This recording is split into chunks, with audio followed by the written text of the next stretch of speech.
Kaylee Cuoco and Sam Claflin star in the MGM Plus original series, Vanished. When the man Alice loves disappears on a train to the south of France, every romantic memory becomes evidence.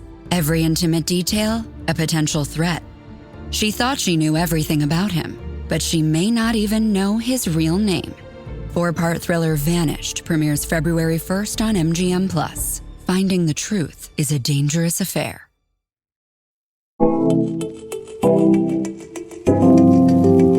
I'm Aislinn Green, and this is Unpacked, the podcast that unpacks one tricky topic in travel each week. And today, we are exploring a question that was raised in our digital ethics column, also called Unpacked. Dr. Anu Taranath is our new columnist.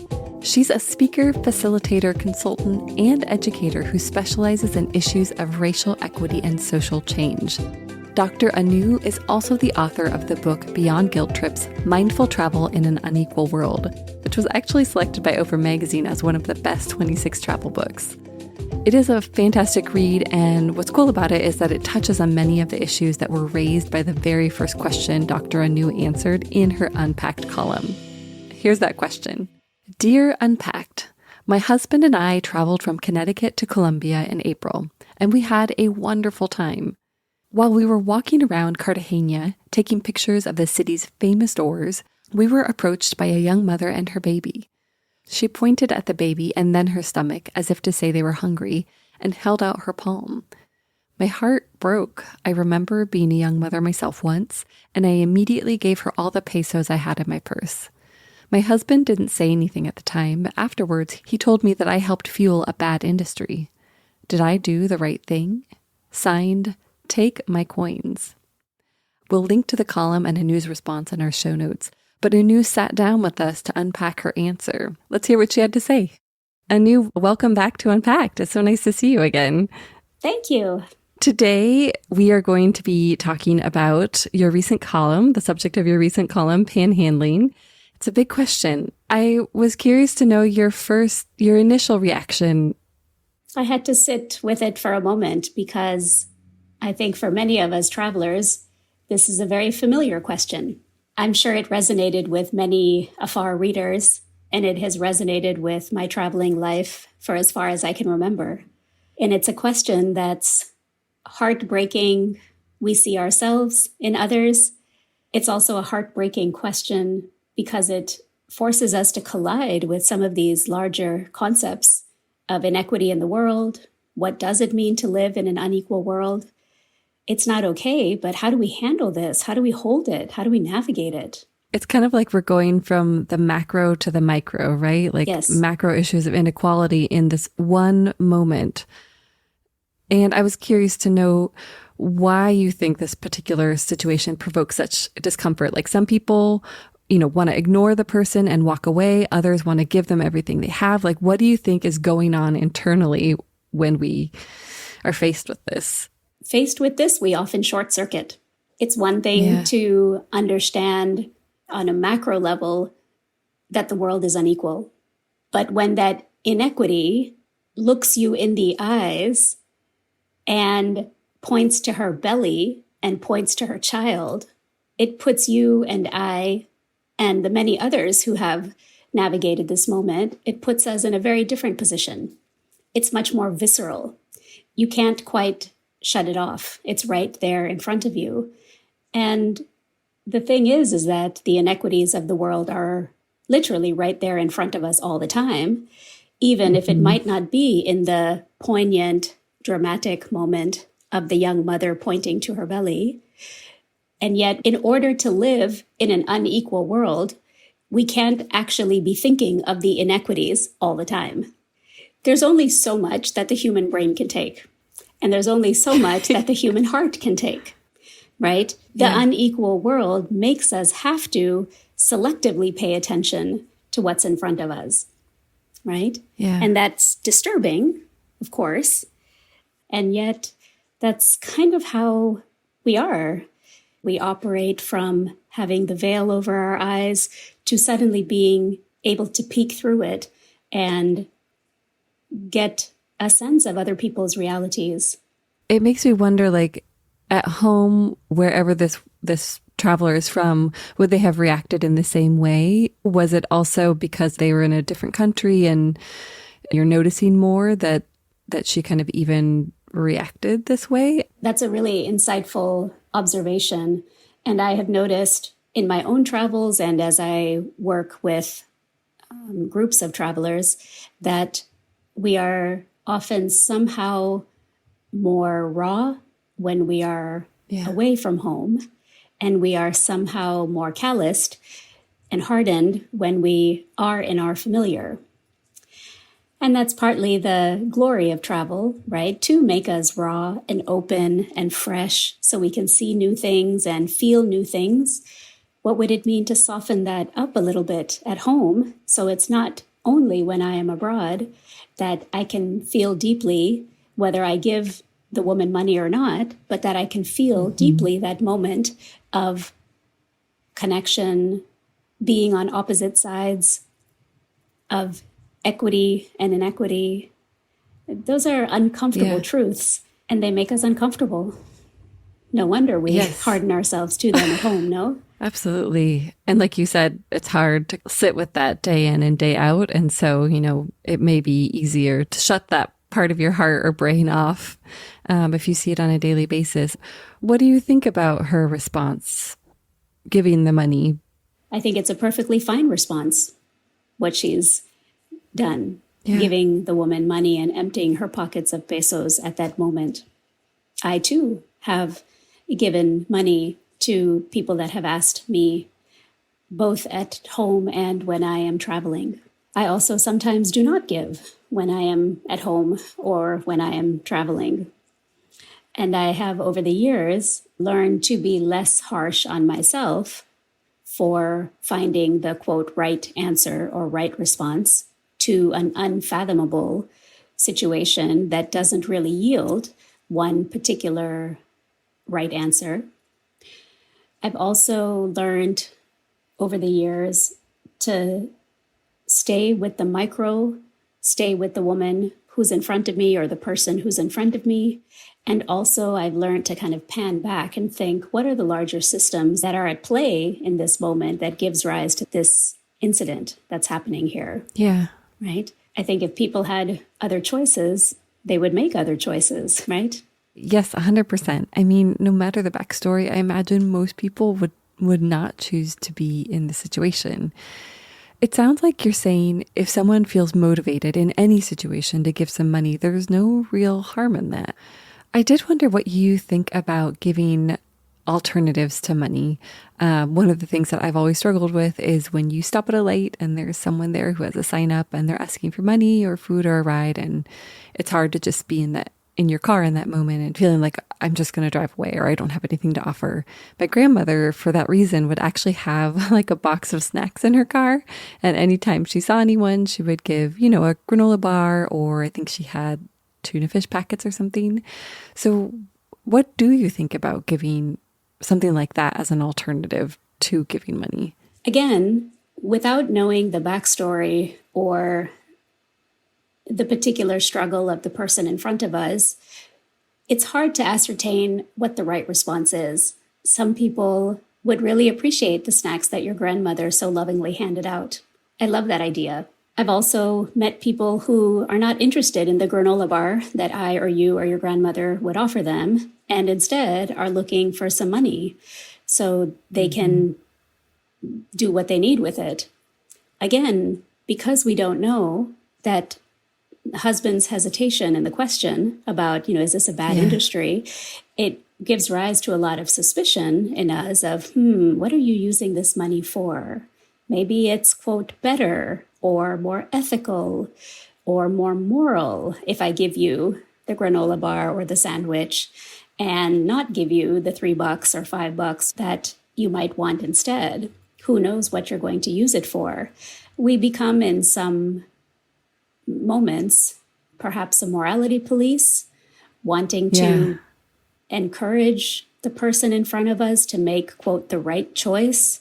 And so the sandwich or the granola bar feels like an easier contribution than money that is somewhat mysterious. What will you use it for? Will you be responsible?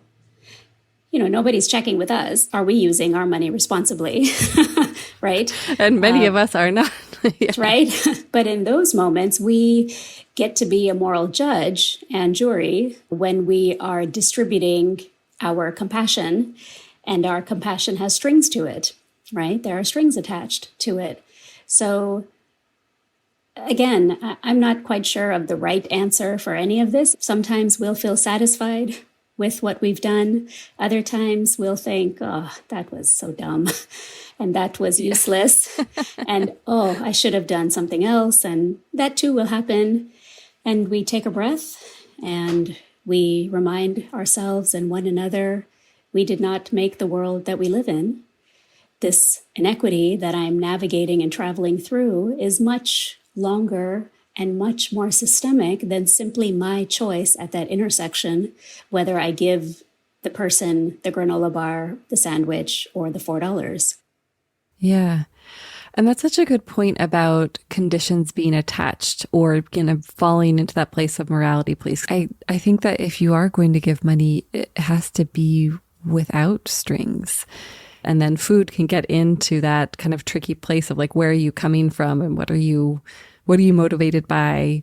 I think that's a really good thing to examine. What about contributing to larger organizations within the city? Like if there's an organization in Cartagena that's trying to help people kind of exit poverty, do you have thoughts about that? Yeah, this really connects to some of my life values around this conversation. To me, if you have more than you need, which is many of us, I think it is our obligation and the gift to share wherever I am in the world. If I have the wonderful experience of being able to travel somewhere, part of my due diligence around my travel is to learn about the space that I'm going to, within reason, of course, but I try to learn about some of the broader social issues and the larger social dynamics that are playing out in that region. I ask my friends and colleagues of the region, who's doing the kind of work that you admire? What kind of organizations and groups are grappling with some of the thorny and tricky questions that are playing out in your community? I'm engaged in those kinds of discussions here at home also. Part of my traveling ethos is sharing what I have, which doesn't necessarily mean giving to the woman in front of me who's asking, or giving to the person at the street corner who's asking. I know that my strategy can sometimes include that, but it can also include some of these larger systemic organizations and groups that are working at the institutional level to provide more opportunity and dignity for more of us. Again, there's no one right answer for some of this. And so the more levels we are able to engage on that micro level, on that macro level, on the individual heart level, on the intellectual level, that's when I think that we're approaching, if not the right answer, at least a better answer for these tricky questions. Yeah. And I mean, this reader, it sounds like, she took this opportunity to kind of reflect on the situation, and maybe it's a jumping off point for her to look at some bigger issues or do some research or kind of examine things in a different way.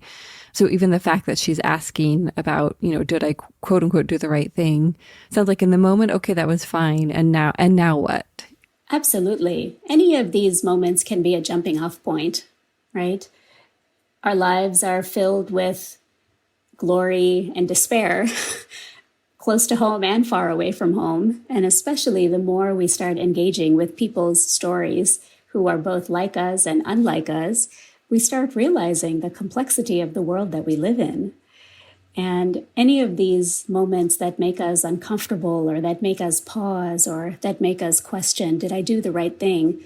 All of those are beautiful jumping off points to take a moment and consider, what are my values? Who do I want to be in the world?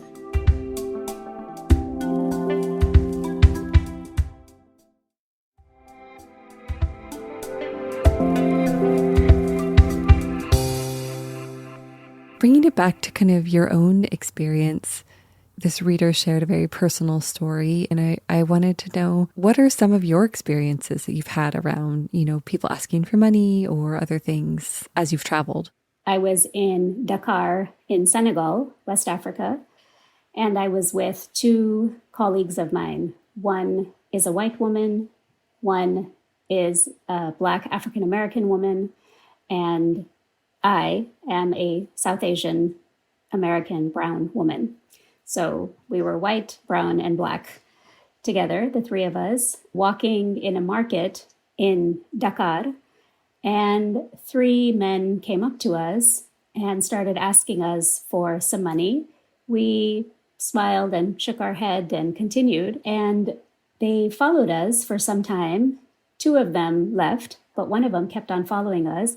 And after the first few moments, started saying very loudly, "Are you racist?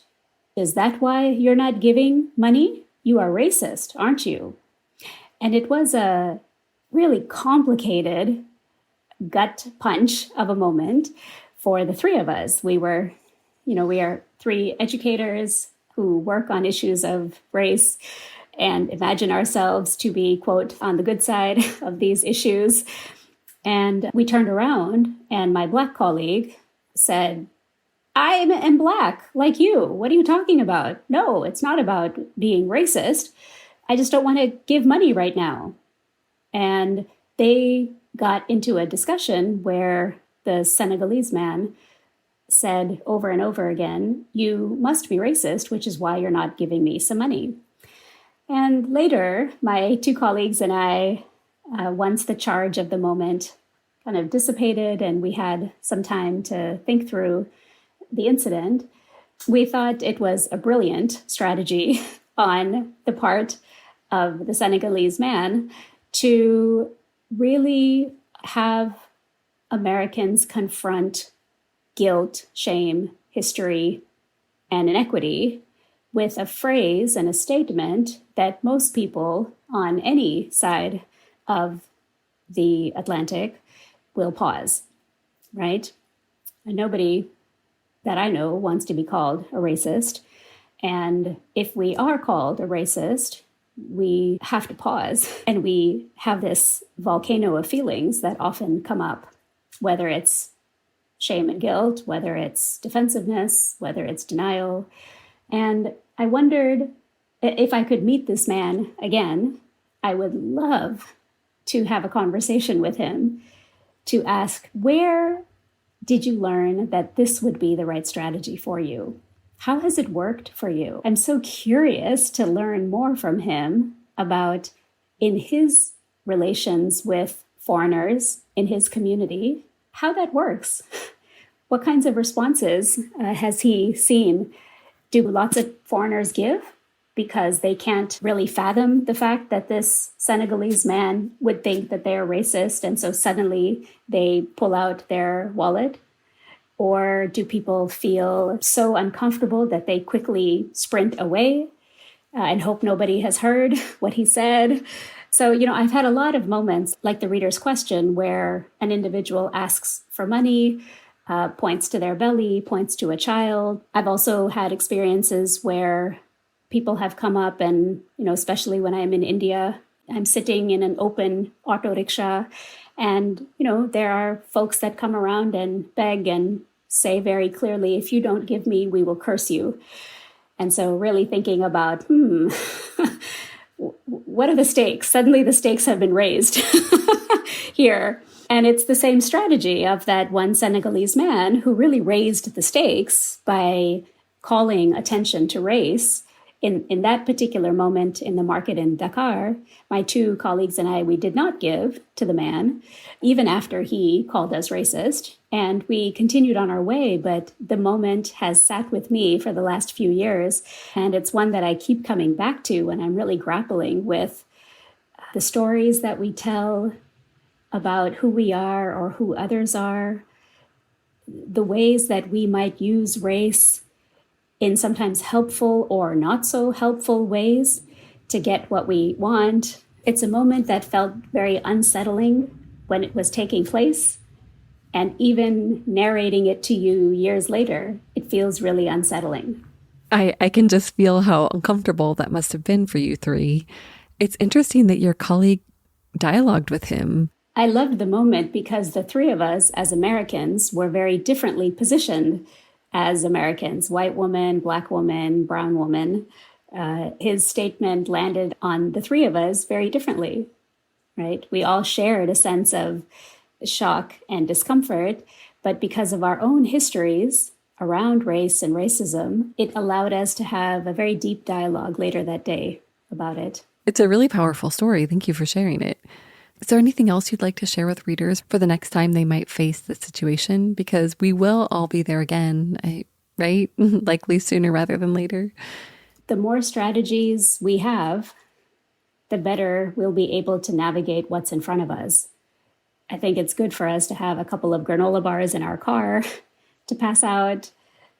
It's good for us to have some small change at home and when we're traveling for those moments where we feel like, yes, I do want to give some actual money to the person in front of me.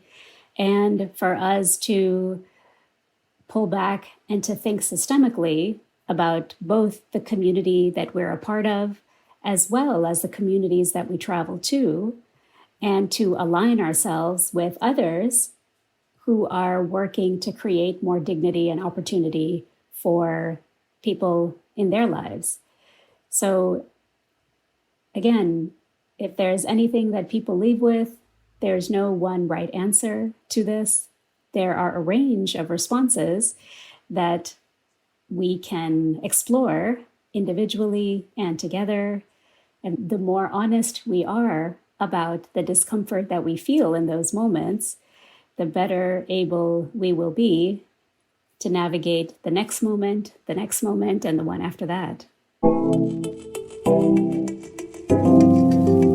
And that was a version of Dr. Anu Taranath's response. As I mentioned, we'll link to the column in our show notes. You can explore more of Dr. Anu's work at anutaranath.com. And we'll also link to her book, Beyond Guilt Trips, in our show notes.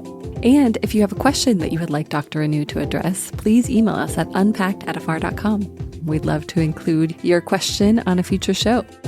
Thanks for listening. We'll see you next week. Ready for more unpacking? Visit afar.com and be sure to follow us on Instagram and Twitter. We're at Afar Media. If you enjoyed today's exploration, I hope you'll come back for more great stories. Subscribing makes this easy. You can find Unpacked on Apple Podcasts, Spotify, or your favorite podcast platform. And be sure to rate and review the show. It helps other travelers find it. This season, we also want to hear from you. Is there a travel dilemma, trend, or topic you'd like us to explore? Email us at unpackedafar.com. This has been Unpacked, a production of Afar Media. The podcast is produced by Aislinn Green and Nikki Galteland. Music composition by Chris Collin. And remember, the world is complicated. We're here to help you unpack it.